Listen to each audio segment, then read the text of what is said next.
아마도 오늘 본문은 다음 주군요. 다음 주에 해당되는 본문인데 우리 새벽기도 때 에스겔서를 보고 있거든요. 그런데 굳이 또 오늘 주일 설교를 에스겔 47장 우리가 잘 알고 있는 성전에서 물이 흐르는 내용을 가지고 같이 말씀을 나누려고 하는데요. 또 여기에 또 하나님의 큰 은혜가 있기를 간절히 소원합니다.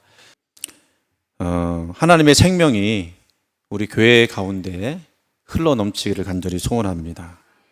지난주였어요.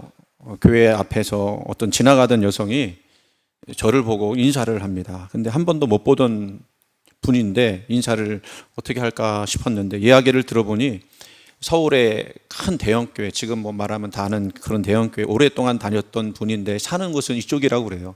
속으로 사는 곳은 이쪽인데 왜 그 교회 다니나 싶었는데, 근데 그분이 하는 얘기가 여기 와서 기도 좀 해도 되느냐고. 그래서 이미 우리 교회는 몇 분이 근처에서 일하시는 분들이 시간 나다 와서 기도를 하시는 분들이 계신데 요즘은 좀 안 보이시는 것 같거든요. 어쨌든 그런 분이 계시기도 해서 오셔서 기도해도 좋다고. 그 말 끝에 제가 뭐라고 했냐면 우리 교회는 기도하기 참 좋은 곳이라고 그렇게 설명을 드렸어요. 근데 왜 참 좋은 곳인지는 말하진 않았습니다만 제 마음속에서 어떤 마음이 있었느냐면 이곳에서 하는 기도를 하나님이 기뻐하신다는 것을 제가 많이 봤습니다. 그런 말을 하고 싶었어요. 그래서 해학교에 오셔서 기도하다가 은혜 받고 또 병 고침 받고 어려움을 극복한 경우들이 많았기 때문입니다. 저에게는 그런 마음이 하나님께서 해화 공동체를 사랑하시기 때문에 그렇게 응답하셨다고 믿습니다. 미국의 침례교회에서 있었던 일이에요. 목사님이 한 분이 그 교회에 부임을 했습니다. 몇 해 동안 열심히 기도하고 목회를 했지만 교회가 좀처럼 부흥하지 않았어요. 교회는 생명을 살리는 곳이 되어야 한다고 그렇게 외쳤지만 교인들은 전도와 선교에 전혀 관심이 없었습니다. 자기 신앙 유지하는 것도 벅찰 정도였어요. 그래서 날이 갈수록 성도의 수는 줄어듭니다. 목회자의 생활비는 물론이고 교회 운영조차 못하게 되었어요. 목사님이 견디다 어느 주일 이렇게 광고했습니다. 더 이상 교회를 유지할 수 없습니다. 안타깝지만 다음 주일에 고별 예배를 드립니다. 그리고 교회 장례식을 거행하겠습니다. 그리고 지방신문에도 크게 광고를 실었습니다. 다음 주일에 어느 교회의 장례식을 거행합니다. 신문 기사를 본 사람들이 깜짝 놀랐습니다. 교회 장례식을 치른다라는 말은 처음 들었기 때문이에요. 드디어 교회 장례식을 치르는 주일이 되었습니다. 어떻게 교회 장례식을 치르는지 거행하는지를 보려고 많은 사람들이 교회에 모였습니다. 교회에 등록만 하고 출석하지 않던 사람들까지 호기심에 가지고 찾아왔습니다. 목사님은 짧은 고별사를 하고 장례식을 거행했습니다.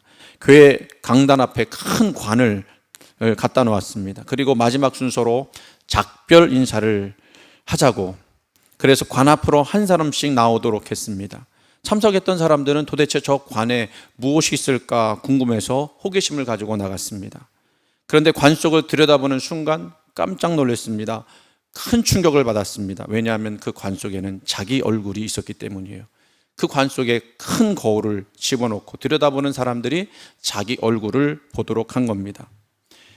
자기 얼굴을 보는 순간 교인들의 마음속엔 큰 깨달음이 왔습니다. 관 속에 비춰진 자기 모습을 본 교인들이 떨리는 마음으로 회개하기 시작했습니다. 교회가 부흥하지 않아서 장례식을 치르는 것은 결국 자신이 죽는 것과 같다. 교회가 부흥되지 않는 것은 누구의 탓이 아니라 바로 자신의 영적 생명이 죽었기 때문이다 라는 것을 알게 되었습니다. 이때부터 교회 안에 새로운 영적 갱신이 운동이 일어났습니다. 지금까지 죽은 모습으로 살았지만 이제는 새 생명을 얻은 자로 살아야겠다는 각성 운동이 일어났어요. 모든 교인이 자기 자리를 잘 지키기 시작했습니다. 밖으로 나가서 복음 전하기 시작했습니다. 그 결과 교회 장례식을 치른 후 놀라운 부흥과 성장이 이루어졌다고 해요. 이게 누가 만든 이야기인지 아니면 실제로 있었던 이야기인지는 확인을 못했습니다. 그런데 굉장히 의미 있는 이야기라고 생각합니다. 여러분, 우리 교회는 어떤 교회가 되어야 할까요? 만약 교회 건물은 멀쩡하고 예배도 드리고 모임도 있지만 생명이 없는 교회라면 어떨까요? 교회는 생명이 흘러나야 합니다. 왜냐하면 하나님이 우리와 함께 하시기 때문입니다. 오늘 말씀은 에스겔 선지자가 본 놀라운 환상 이야기예요. 에스겔은요 25살에 포로로 끌려갔다가 30살에 하나님의 부르심을 받아서 선지자가 됩니다. 그런데 그 당시 상황은요, 한마디로 말하면 절망적이었습니다. 백성들은 왜 이렇게 절망했는지 아세요? 하나님의 임재를 상징하던 성전이 바벨론에 의해서 무너졌기 때문입니다. 예루살렘 성전 폐허가 됐죠. 하나님의 임재는 떠났습니다. 제사는 끊겼습니다. 고향은 사라지고 나라 자체가 사라졌어요.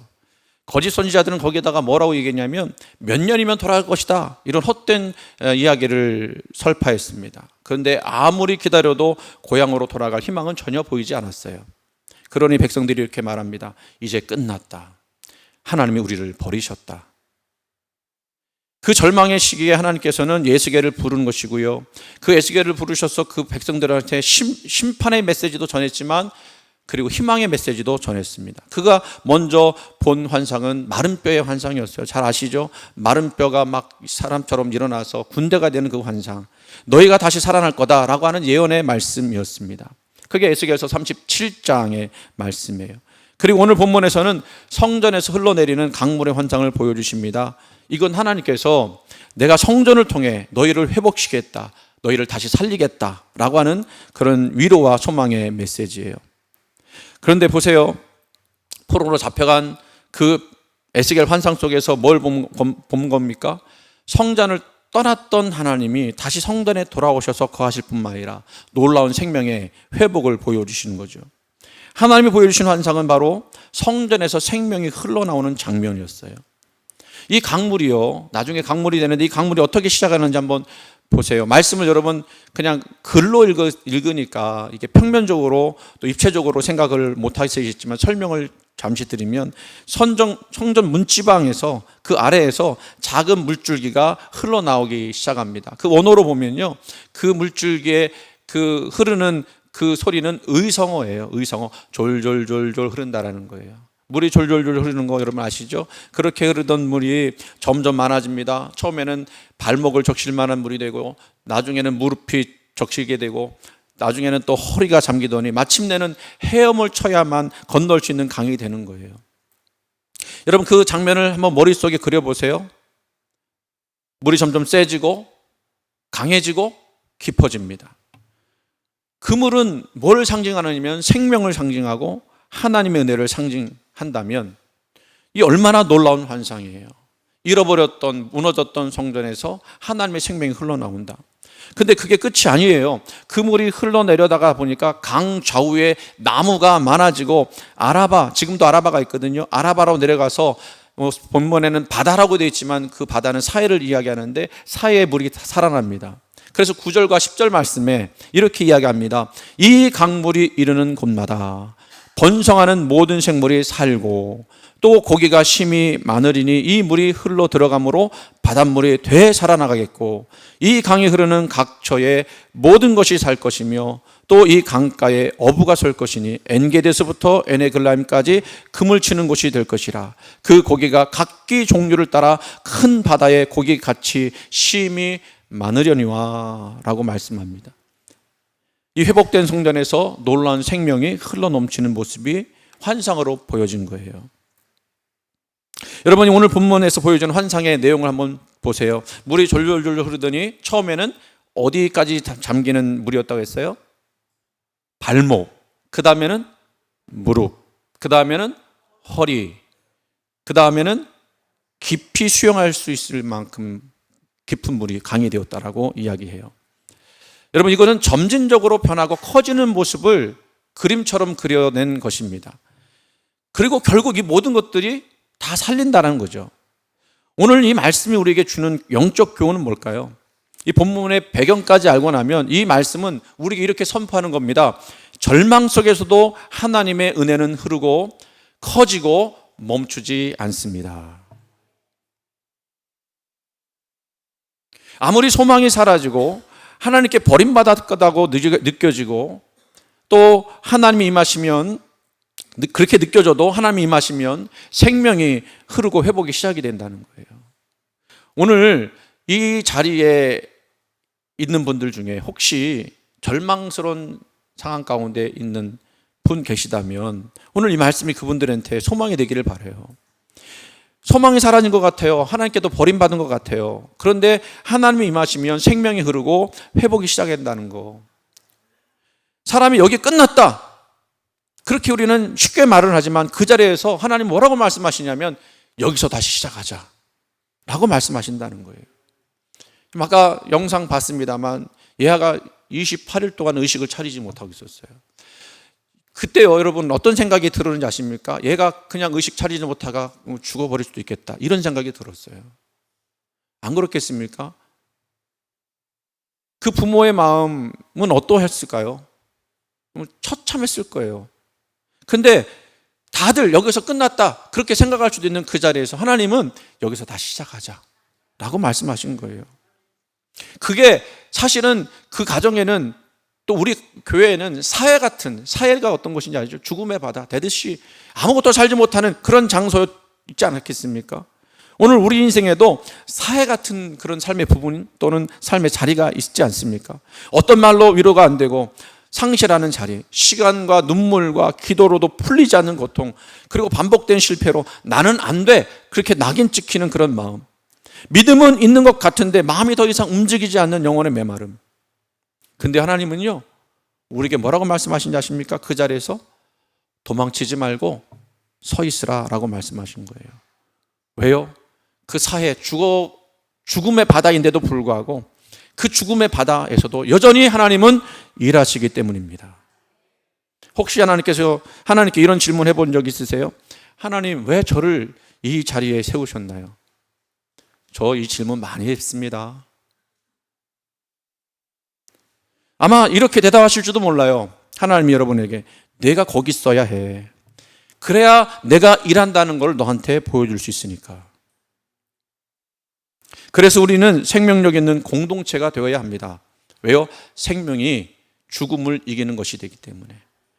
아무리 사회 같은 현장이라고 해도 은혜를 흘러보내기를 포기하지 않아야 한다는 얘기예요. 그런 교회가 되어야 한다는 얘기입니다. 그러면 이 은혜의 강에는 어떤 특징이 있는가 살펴보니까 세 가지 특징이 있어요. 첫 번째는 하나님이 시작하셨기 때문에 멈추지 않는다는 거예요. 놀랍죠? 여러분 믿으십니까? 하나님은 선을 이루시기까지 쉬지 않으신 줄 믿습니다. 그리고 그 은혜가 흐를수록 깊어진다는 거예요. 그리고 그 은혜가 닿는 곳마다, 그 물이 닿는 곳마다 회복의 역사가 일어나는 줄 믿습니다. 여러분, 물은 가둬놓으면 웅덩이가 되지만 계속 흐르게 되면 강이 되는 거, 그 생명의 역사가 일어나는 거 아십니까? 여러분, 우리는 그 생명을 흘려보내는 그런 교회가 될까, 아니면 웅덩이 같이 그냥 여기 갇혀만 있는 그런 교회가 되어야 할까요? 예, 강같이 은혜가 흐르는 교회가 되어야 할 줄로 믿습니다. 그런데요, 솔직히 우리는 그렇지 못할 때가 훨씬 더 많은 것 같아요. 이 말씀을 왜 나오겠습니까? 우리 교회가 생명이 넘치는 교회, 늘 그런 교회라고만 하면 이런 말씀 나눌 필요가 없겠죠. 그런데 그러지 못할 때가 있어요. 그렇게 생명이 흘러가지 못하게 되는 이유 몇 가지가 있습니다. 오늘 본문의 내용을 통해서 우리가 깨닫는 거예요. 첫 번째는요, 하나님의 임재를 갈망하지 못할 때 그렇습니다. 겉으로 볼 때 괜찮아 보이는 교회들이 얼마나 많은지 몰라요. 인적 자원도 풍부하고 재정도 좋습니다. 겉으로는 아무 문제가 없어 보이는데 가장 중요한 내용인 하나님이 사라졌어요. 그 어디서도 하나님의 뜻을 생각하거나 또 그분의 뜻을 따른다고 하지 않고 사람의 생각과 뜻이 더 중요하게 여겨집니다. 그때부터 은혜는 사라지는 거예요. 또 그 은혜의 흐름이 자꾸 막혀요. 은혜가 흘러가야 하는데 흐르지 않고 어느 부분에 막혀 있습니다. 은혜의 통로여야 하는데 은혜가 내 속에서 막히는 경우들이 종종 있죠. 세 번째는요, 교회는 생명을 살리는 곳이어야 하는데 그 외에 다른 일들에 더 신경을 씁니다. 우리가 자주 실수하는 내용이죠. 사람 살리는 것, 생명을 구원하는 것, 그것이 교회여야 하는데 그 본질적인 내용보다 중요하지 않은 비본질적인 내용에 더 신경을 씁니다. 어쩌면 그런 교회라도 교회 행사와 조직은 잘 돌아가지만 그 교회는요, 하나님의 생명이 흐르지 않는 교회는요, 죽은 바다 같은, 웅덩이 같은 그 교회가 되고 말죠. 반대로 하나님의 은혜에 맡긴 교회는 어떻게 될까요? 작아도 흘러 넘칠 줄 믿습니다. 그래서 여러분, 우리가 은혜가 넘치는 교회, 은혜가 흐르는 교회가 되려면 어떻게 되느냐, 생명력 있는 교회가 되려면 어떻게 되느냐, 네 가지로 좀 말씀을 보면서 생각해 보려고 해요. 첫 번째는요, 하나님의 보좌에서 시작해야 한다는 것입니다. 그 1절 2절의 말씀 내용인데, 에스겔이 오늘 본문에서 본 환상을 잘 보세요. 물이 어디서부터 흘러나왔다고요? 성전의 문지방에서 물이 나왔다고 그랬습니다. 그러니까 이거는요, 하나님의 보좌에서부터 그 생명이 흘러나왔다는 거예요. 그러니까 이 말은 무슨 말이죠? 생명의 시작은 하나님의 임재에서부터 시작한다는 거예요. 교회가 진짜 생명력을 가지려면요, 프로그램이 좋아야 되거나 전략이 좋아야 되거나 어떤 멋진 계획이 중요한 게 아니에요. 그것이 필요하지 않다는 얘기가 아닙니다. 그것은 나중에 해야 합니다. 먼저 해야 할 것은 뭐냐면요, 여러분, 우리 성도들이 하나님 앞에 엎드리는 거예요. 기도는 단순히 종교적인 루틴이 아닙니다. 그건 하나님의 마음을 듣고 그분의 뜻을 받아들이는 길이에요. 말씀은 뭡니까? 말씀은 교회의 방향을 잡아주고 예배는 교회의 중심을 잡아주는 그런 것입니다. 요즘 많은 교회가, 우리도 그런 경우도 있겠지만, 뭘 할까에 초점 맞출 때가 많아요. 뭘 하지? 무슨 행사를 하지? 그런데 생명력 있는 교회는 먼저 이렇게 묻습니다. 누구로부터 시작해야 할까? 누구로부터 시작해야 돼요? 하나님으로부터 시작해야 하는 거예요. 여러분, 은혜는요, 사람의 계획에서 나오는 게 아니에요. 하나님 마음에서 흘러나올 때 그게 비로소 생명이 돼요. 그 마음을 알기 위해서 우리는 하나님 앞에 엎드려야 할 줄로 믿습니다. 두 번째는요, 말 그대로 은혜는요, 흘러가야 해요. 아까 에스겔이 본 환상 우리가 또 봤습니다만, 물이 흘러서 발목을 적시고 무릎을 적시고 허리를 적시고 그리고 건너지 못할 강처럼 헤엄쳐야 될 강이 됐어요. 그 깊이까지 갔어요. 여러분, 제가 이 말씀을 보면서 계속 질문했어요. 왜 이렇게 단계별로 그렇게 이야기하는 것처럼 보이지? 그냥 물이 성전에서부터 나와갖고 정말 가득 찬 물이 되었다 이렇게만 해도 그 은혜가 충만하다고 그렇게 이야기할 수 있지 않겠습니까? 근데 그렇게 이야기하지 않고요, 발목에서부터 시작해서 건널 수 없는 지경까지 단계별로 그린 것은 은혜가 흘러갈수록 더 깊어진다는 영적 원리를 그렇게 시각적으로 보여준 거예요. 은혜는 흐르면 흐를수록 더 깊어지는 거예요. 강물도 제자리만 있으면 썩지만 흐르는 물은 생명을 살리죠. 교회도 마찬가지입니다. 은혜가 교회 안에서만 맹돌면 안 되고요, 그 은혜가 점점점 힘을 잃고 결국은 생명을 죽이죠. 은혜는 흘러가야 돼요. 여러분이 받은 은혜를 자꾸 밖으로 멀리 그리고 끝까지 흘려보내야 합니다. 그런 방법으로 뭐가 있죠? 전도가 있죠. 전도는요, 은혜가 이웃에게 흘러가는 거고요. 그 다음에 선교가 있죠. 선교는 은혜가 열방으로 흘러가는 거고요. 봉사는 뭐예요? 은혜가 고통받는 이들에게 흘러가는 거예요. 그래서 깊어지는 은혜는요, 멀리 가는 은혜입니다. 자꾸 퍼져야 돼요. 교회가 은혜를 흘려보낼수록 그 강은 넓어지고 깊어지고 그리고 거기서 생명이 드러나게 될 줄 믿습니다. 세 번째는요, 그렇게 흘러간 강물은 죽음의 장소에서, 그 사해 같은 장소에서도 생명을 살리는 역사가 일어납니다. 환상 속에서 강물은 바다로 흘러갔다고 그랬습니다. 그 바다가 말씀드린 대로 사해를 의미합니다. 염도가 너무 높아서요, 우리 성지순례 갔다 오신 분들 사해 들어가 보셨죠? 그냥 염도가 높으니까 들어가면 둥둥 떠요. 아무 생명이 살 수가 없는 곳이에요. 그런데 그 은혜의 강줄기가요, 그 사회로 들어가니까 어떻게 되는지 아십니까? 물고기가 살아나고요, 나무들이 번성하고요, 어부들이 그 물가에서 그물을 던지고 생명이 회복되는 역사가 일어나는 거예요. 아니, 어떻게 죽음의 바다라고 했던 그 사회가 이렇게 살 수가 있었을까? 흘러가니까. 정말로 사회는요, 흘러가지 않고 고여 있는 거예요. 그러니까 계속 고이다 보니까 물이 증발하고 염분만 남아서 그렇게 사해가 되는 거예요.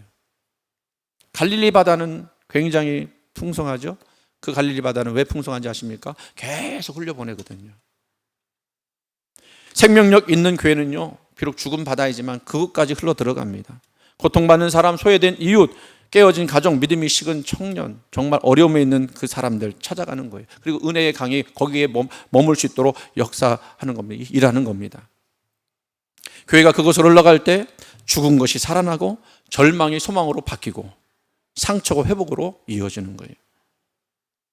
저 교회는 사람을 살린다, 이 말이야말로 교회가 들을 수 있는 가장 위대한 칭찬일 줄 믿습니다. 마지막으로 이 은혜는 멈추지 않는다는 사실을 믿으시기 바랍니다. 에스겔은 강가에 자라는 나무들을 봐요. 그 나무가 봤더니요, 사시사철 열매를 맺는다 그랬습니다.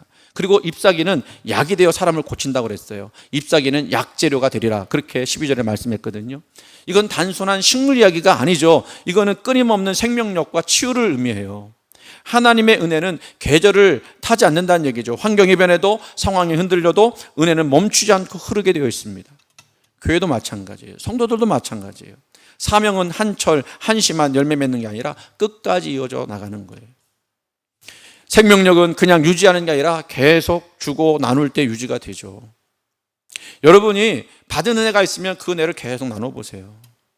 그러면 여러분 안에 은혜가 넘치게 될 줄로 믿습니다. 그 은혜를 멈추지 않고 흐를 때 그 공동체는 열매를 맺고, 그 삶도 열매를 맺고, 그 나온 잎사귀는 세상을 치유하게 될 거예요.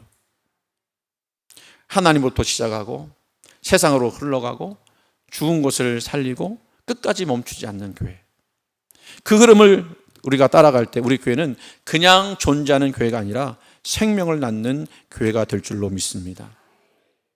여러분, 에스겔의 환상은 단지 에스겔 시대에만 교훈되어지는 환상은 아닙니다. 오늘 우리 교회와 또 저와 여러분 각 사람을 부르시는 하나님의 음성인 줄 믿습니다. 우리는 스스로 이렇게 물어야 합니다. 나는 하나님의 임재에서 시작하고 있는가? 내 삶의 은혜는 흘러가고 있는가? 나는 죽은 곳에 들어가 생명을 전하고 있는가? 나는 멈추지 않는 은혜를 믿고 있는가? 이 말씀은 교회 전체를 향한 메시지만 동시에 저와 여러분에게 주시는 하나님의 생명의 말씀인 줄 믿으시기 바랍니다. 매일의 삶에서 하나님의 임재를 구하십시오. 무슨 일을 하든지 무슨 말을 하든지 하나님의 임재 가운데서 하시기 바랍니다. 기도하기 전에는 시작하지 마십시오.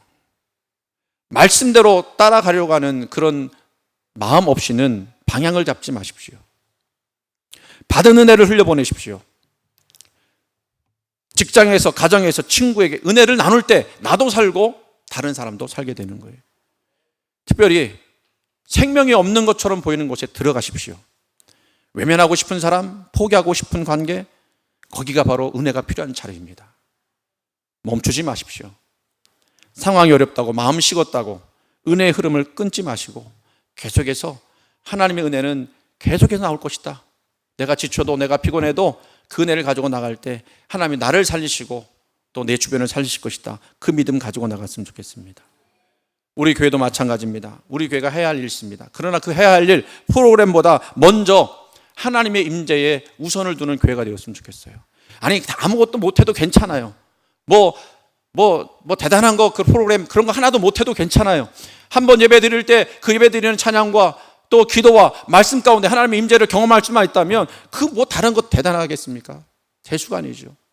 하나님의 임재를 가장 먼저 마음속에 두시기 바랍니다. 그리고 은혜가 나로 하여금 교회 안에서 흐를 수 있도록 애써야 되겠다. 내가 은혜의 통로가 되어야겠다라고 고백하셨으면 좋겠어요. 그리고 이 사역이 일시적인 것이 아니라 끊어지지 않고 계속해서 이어질 수 있도록 끝까지 흐르는 공동체가 되기를 여러분 기도하시기 바랍니다.